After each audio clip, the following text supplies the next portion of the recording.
Whatever the hour, whatever the film or the Eurovision drama, it's coffee time.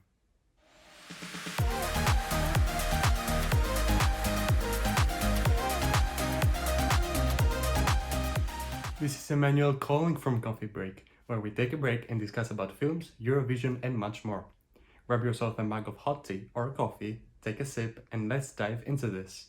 Let's talk about Relay, a broker of lucrative payoffs between corrupt corporations and the individuals who threaten them, breaks his own rules when a new client seeks his protection to stay alive. This film comes to us from David Mackenzie, who directed Hell or High Water, which I own but I haven't seen. But I was hoping that I would get a film that resembled those 90s action thrillers, a film that doesn't really care about plot holes or plot contrivances. It just wants to entertain you. And this is exactly what I got. I was hooked. Riz Ahmed gives a subtle performance that communicates so much with so little, and I thought that he was fabulous in this.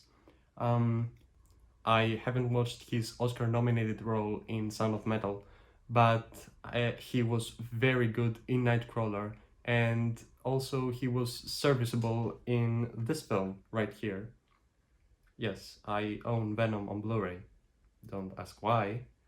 By the way, I recently found out that this film is an LGBTQIA+ movie, which I find interesting and hilarious at the same time. Hey, it's one more reason to own Venom on Blu-ray. Just kidding. Or am I? This film kept winning me over the more I kept watching it. It doesn't have a whole lot of action, but the little that does towards the final act of the film is excellent. But what it's more praiseworthy was that it portrayed a character that was emotionally relatable, that conveyed so much humanity. It's a film about being a Muslim post 9/11 and just trying to fit in, and the lead character in this film is so human. He makes mistakes and he's emotionally vulnerable, and the way that the film ties everything up in the end, I thought was, I'm not going to spoil it, but I thought it was very interesting, and it's one of those choices that could either make or break the film. And I think that it depends on the person, because it's the kind of choice that relies heavily on emotion and how invested is the viewer in what's going on. And if you're not invested in the emotions, in the emotional journey of the lead character, you will find it very contrived and very silly, and it will not jive with you at all. But it did for me, because I felt it. I was very much so invested in the lead character. And I love the fact that this film does have a pair of balls. It takes a lot of swings, and for many people, it could miss. And it's a risk. And I love that. I love risky films. But this is also a genre film. It's not really... I mean, not everything has to be a meditation on the human condition. This film is supposed to entertain you. It's a 90s-esque thriller. A psychological thriller, an emotional thriller, with a little bit of action sprinkled in the end. But it's mostly a lot of espionage, intrigue. This film obviously is not without its faults. It's a beautifully imperfect movie, just like its main character. There are a ton of implausibilities and plot contrivances, as I mentioned before. But it's one of those things where you're so invested in the film that they don't really matter and you don't think about them while you're watching them.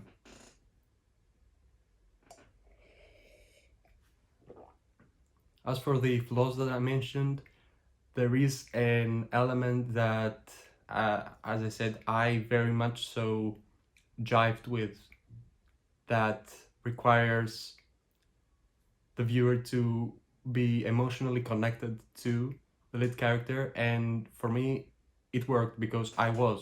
But at first, when it's first introduced, it can feel a little disjointed, a little disconnected from the rest of the film, as does the opening and a few scenes in the middle until everything sort of culminates in the third act. But as I said, it can feel a little bit disjointed, a little bit rough around the edges, the plotting, I mean. And looking at what preceded a revelation that occurs in the final act and trying to find the seeds that were planted for that revelation to happen, can be very much so straining credibility. And I even wasn't 100% satisfied with the way that it was handled. And the main villain, portrayed by Sam Worthington, is kind of gone for a while. I'm trying so hard not to spoil the film because I think it's best to go in without knowing anything. I think it's best experienced in that fashion. By the way, Sam Worthington is an actor that I'm very much fond of. I liked him well enough in the Avatar films, both Avatar films, and Horizon, the Kevin Costner film as of recent. And I love that despite his various missteps towards throughout his career, I like that I keep seeing him in movies and that he's out there making the money. But seriously, he's such a ball in this film. He's a very fun villainous performance, the one that he gives, honestly. And it reminded me of, again, those 90s thrillers that has elements and scenes that are borderline camp, but don't fully go in that direction. Still, there are a lot of chuckle-worthy scenes that had me and a few other audience members giggling, and I love that. It's a very serious film. It's a thriller, but it also has its moments of levity. And this film is obviously not, is not the next Citizen Kane, but hey, I was engaged with the characters and I was invested and had a fun theatrical experience.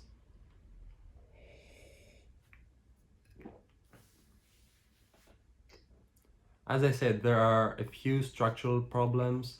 The way that it focuses on both lead characters, the woman and this man that is helping her, can make elements of the final act discombobulated upon viewing the film on that light, knowing the way that it concludes. But this is a slickly made film.